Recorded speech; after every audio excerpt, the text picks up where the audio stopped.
भगवान ने चिंतन किया कि जो बालक है वो मेरी भक्ति के कारण पल्लवित होगा। उसकी माँ मुझे पुकार रही है, बालक नहीं बुला रहा तो क्या बात है। देखिए, माता के गर्भ में उल्टा लटका हुआ जीवात्मा भगवान से प्रार्थना करता है, हे नाथ एक बार कृपा कर दे, एक बार जन्म दे दे, एक बार जगत का दर्शन करा दे। एक बार मैंने जन्म ले लिया ना, इतना भजन करूंगा, इतना भजन करूंगा। लेकिन जैसे ही जन्म लिया कि वह माया में फंस गया, भूल गया, वादे किए हुए को भूल गया। आकर के इष्ट मित्र जन मिल गए, सगे संबंधी मिल गए, परिवार जन मिल गए, भगवान से विलग हो गए। परीक्षित ने पुकारा था तो क्या हुआ, गर्भ में परीक्षित है, उसकी माँ तो मुझे बुला रही है ना। भगवान ने गर्भ में प्रवेश किया और भगवान ने उस बालक की रक्षा की। जन्म लिया, जन्म लेते ही चारों तरफ देखने लगा, क्या खोज रहा है ये बालक। देखिए ना, कोई बालक जन्म ले और जन्मते ही दाईं बाईं ओर देखने लगे, बड़ों की जैसी हरकत करने लगे। आप लोगों को आश्चर्य होगा ना, लाइन लग जाएगी उसको दर्शन करने की, देखने की उसके लिए कि आखिर में अद्भुत बालक जन्म लेकर आया। कोई निश्चित रूप से पूर्व जन्म का होगा, महापुरुष होगा। परीक्षित ने जन्म लेते ही चारों दिशाओं में खोजना प्रारंभ कर दिया। किसको खोज रहा है, वो दिखाई नहीं देता। जिसने गर्भ में मुझे दर्शन दिया था वो क्यों नहीं दिखाई देता। जिसने हमको जन्म दिया, जिसने हमारी गर्भ में रक्षा की, चारों तरफ देख रहा है। नाम रख दिया परीक्षित। धीरे धीरे परीक्षित बड़े हुए, लालन पालन हुआ, भजन करते पांडवों के वंश में जन्मे हैं। विवाह हुआ बड़े होने पर इरावती के साथ, रोज सत्संग करते, भगवान के भजन में समय को व्यतीत करते। आज मन में कामना हुई कि शिकार करने के लिए जाऊंगा, तो पांडवों के खजाने को खोल करके देखा। उस खजाने में एक बहुत सुंदर सा मुकुट था, स्वर्ण से जड़ा हुआ मुकुट। उठाया, मस्तिष्क पर धारण किया। रोज सत्संग करते, आज मन में आया कि जंगल में जाऊंगा, शिकार करूंगा। चल पड़े। रास्ते में एक दृश्य को देखा, एक नंगी तलवार को लेकर के काला मानव एक बैल के ऊपर प्रहार कर रहा है। उसके 3 पांव टूटे हैं, एक पांव से खड़ा है। ये बैल कोई और नहीं है, ये धर्म है। वो व्यक्ति काला मानव नंगी तलवार को लेकर के जो बैल के ऊपर प्रहार कर रहा है, वो कोई साधारण नहीं है, वह कलयुग है।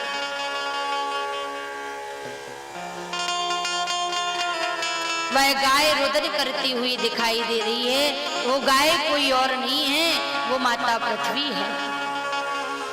इस भूमि पर बड़े बड़े वृक्ष हैं, बहुत पहाड़ हैं, लेकिन उनका वजन माता धरती को नहीं लगता है।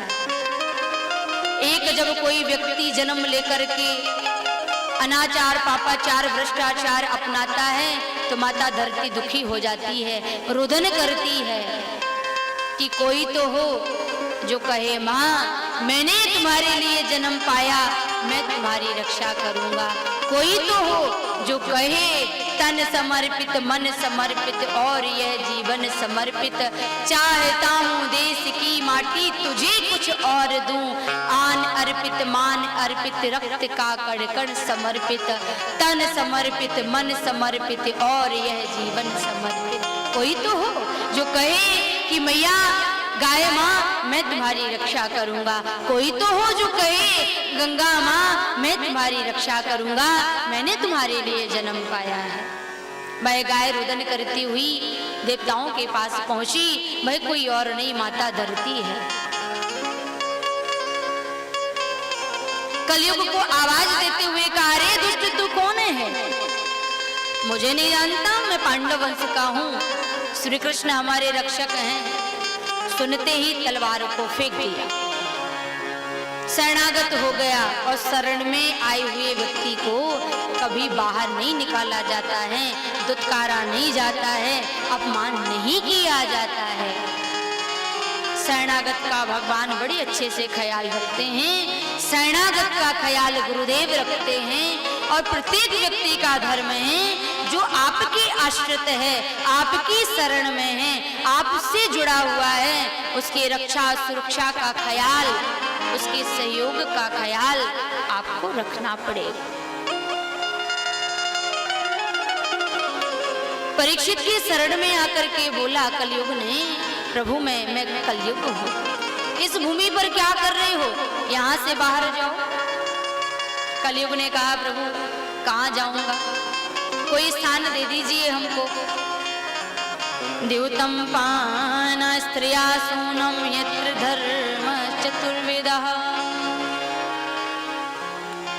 जहां पर मदिरा का पान किया जाता है, पर स्त्री गमन होता हो, नास्तिक जन रहते हो, वहां जाकर के रहो। कलयुग ने कहा, प्रभु आपके राज्य में ये सब संभव नहीं है, आप कोई और अच्छा स्थान बताएं, अच्छा सा स्थान दे दें। परीक्षित ने कहा, एक काम करिए, आप सोने में रहिए, सोने में निवास हो आपका। और जैसे ही कहा कि सोने में रहना है, सूक्ष्म रूप धारण किया कलयुग ने। और उस समय राजा परीक्षित ने जो मुकुट धारण कर रखा था, वह भी सोने का था। छोटा सा रूप बनाया और मुकुट के माध्यम से मस्तिष्क में प्रवेश कर गया। कारण क्या था? जो मुकुट राजा परीक्षित ने पहन रखा, वह पांडवों का नहीं था। जरासंध को मार करके पांडव लोग उस मुकुट को लेकर के आ गए थे। अनीति के धन में कलयुग का वास होता है। छल से, झूठ, कपट, दंभ से कमाए गए धन में कलयुग का वास होता है। अनीति से धन जो कमाया है, उसमें कलयुग का वास है। आपकी मति को भ्रमित कर देगा, बुद्धि को नष्ट कर देगा, घर में कलह का वातावरण बना देगा। इसलिए सत्य से, मेहनत से, पसीना बहा करके धन को कमाइए। उसमें भगवान का वास है, उसमें आपकी तरक्की छुपी हुई है, उसमें आपको प्रगति देगा ईश्वर। झूठ बोलकर नहीं, छल कपट से धन नहीं कमाना।